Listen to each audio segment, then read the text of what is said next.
Jadi ya, na padim-padim bawah pendapat tetangga sebelah, na yang pegah bentuk daripada dunia datar, nalom yang pegah bentuk dunianya bulat daripada dua buah statement pun.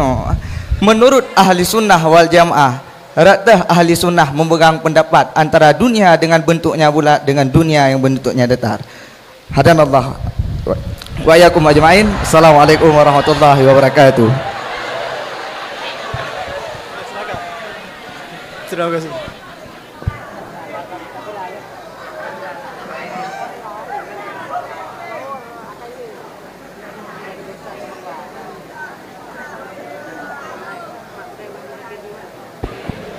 Ada dua statement pun kita.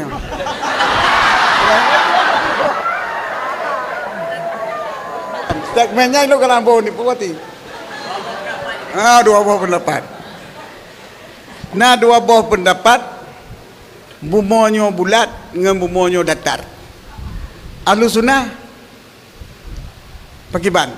Maksud ahlu sunnah yang ini maksudnya data ahlu sunnah ini apa ahlu tanya kalau ahlu sunnah. Ahlu sunnah adalah golongan yang mengikut sunnah Nabi. Ya ikut ahlu sunnah. Jadi semua orang yang mengikut sunnah Nabi itu dinamakan ahlu sunnah.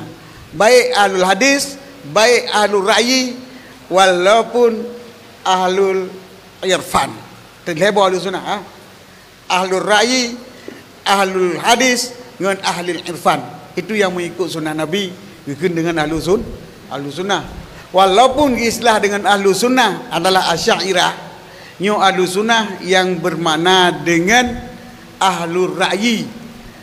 Bentuk poleron ahlul ra'yi adalah ahlul hadis plus ahlul hadis dan menambahkan dengan ra'yi, yaitu dalil qat'i yang berpindah daripada hadis dan Quran kepada madrulnya, yaitu mu'taqad.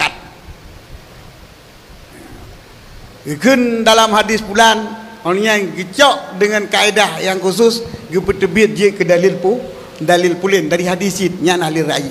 Jadi kesemua kita yang mengikut sunnah Nabi ikun ahlu sunnah.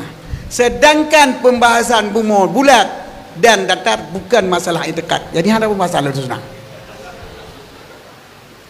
Ini adalah takalon. Cuma ya kan pendapat ahlu sunnah. Nyom menurut pendapat long gimana ni tayang? Pendapat ahlu sunnah. Menurut pendapat daun pakai ban. Balung mendua betul. Datar pada kalon. Bulat watai perintah. Kita cok ini kapai po depan kita rebut sana. Bulat. Jadi bulat bagian datar pada kalon. Wallahu alam.